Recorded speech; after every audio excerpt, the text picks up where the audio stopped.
Shalom sahabat Repa yang terkasih di dalam Tuhan. Kamu pernah nggak merasa Tuhan tuh terlalu keras?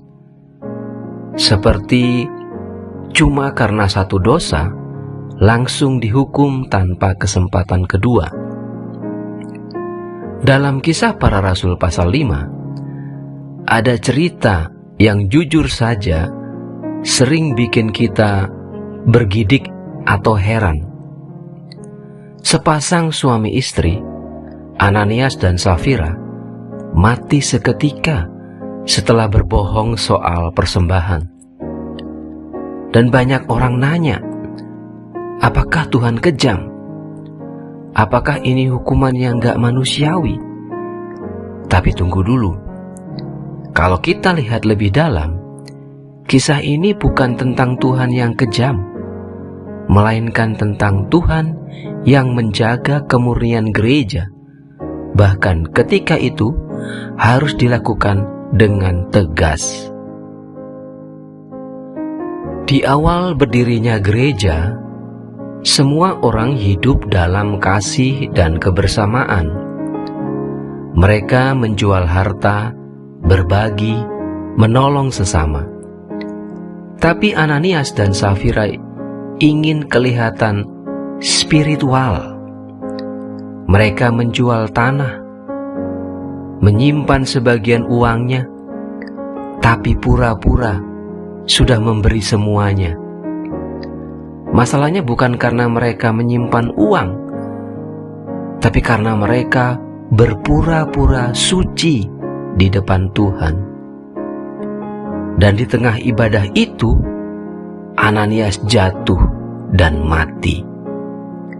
3 jam kemudian, istrinya datang, ikut berbohong, dan juga mati. Semua orang ketakutan. Kok bisa separah itu? Apa cuma karena bohong soal uang? Mari kita lihat dari 3 sisi teologisnya. Ajaran teologi yang pertama, kekudusan Allah itu serius. Kisah ini terjadi di momen penting, yaitu lahirnya gereja pertama.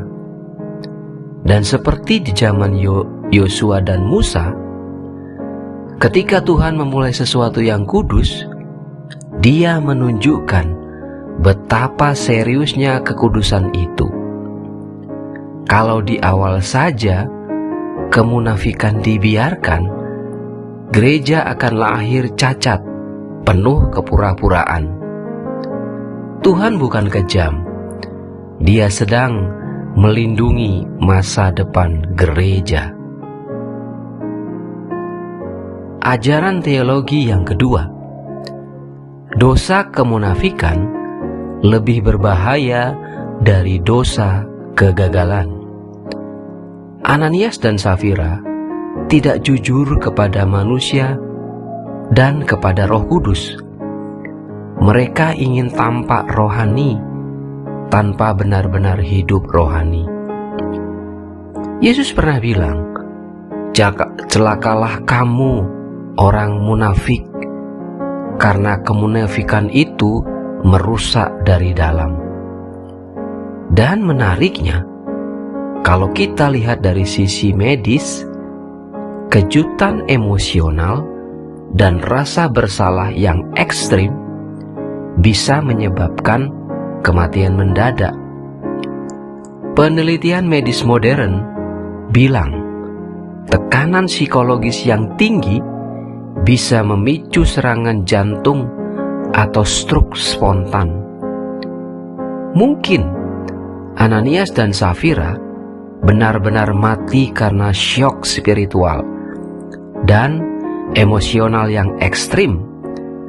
Tapi apapun mekanismenya, Tuhanlah yang mengizinkannya terjadi untuk mengingatkan bahwa kemunafikan rohani itu mematikan, bukan cuma secara spiritual, tapi juga bisa secara fisik.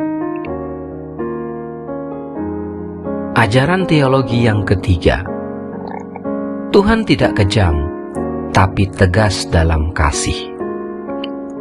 Bayangkan Tuhan seperti dokter yang melihat kanker di tubuh manusia. Kalau dia diam saja, kanker itu akan menyebar. Tapi dokter yang mengasihi akan mengambil tindakan tegas, bahkan kalau itu menyakitkan. Begitu juga Tuhan. Ia menegur keras, bukan karena benci, tapi karena cinta. Ia mau gerejanya sehat, bukan palsu. Ia mau anak-anaknya hidup jujur, bukan sekedar tampil saleh. Sahabat, zaman sekarang kita hidup di dunia pencitraan. Di media sosial, di kantor, bahkan di pelayanan, kita sering tergoda untuk tampak lebih rohani, lebih sukses, lebih baik dari kenyataan. Tapi Tuhan gak lihat tampilan luar. Dia lihat hati yang jujur, sederhana, apa adanya. Ananias dan Safira jadi peringatan, bukan supaya kita takut, tapi supaya kita hidup transparan di hadapan Tuhan. Jadi, hari ini, kalau kamu merasa gagal, datanglah jujur kepada Tuhan. Tapi kalau kamu sedang hidup dalam kepura-puraan, berhentilah sekarang juga, sebelum itu membunuh jiwamu. Mari kita berdoa. Tuhan, Engkau yang mengenal isi hati kami. Kami minta ampun untuk setiap kepura-puraan yang kami sembunyikan. Ajarlah kami untuk hidup jujur, bukan demi dilihat orang, tapi karena kami mencintai-Mu yang kudus. Lindungi gereja-Mu dan pulihkan kami, agar hidup kami jadi kesaksian yang murni. Dalam nama Tuhan Yesus kami berdoa. Amin. Sahabat, jikalau renungan ini menjadi berkat buatmu, bagikan kepada orang-orang yang kamu kasihi, agar mereka juga menerima dan menjadi berkat. Tuhan Yesus memberkati.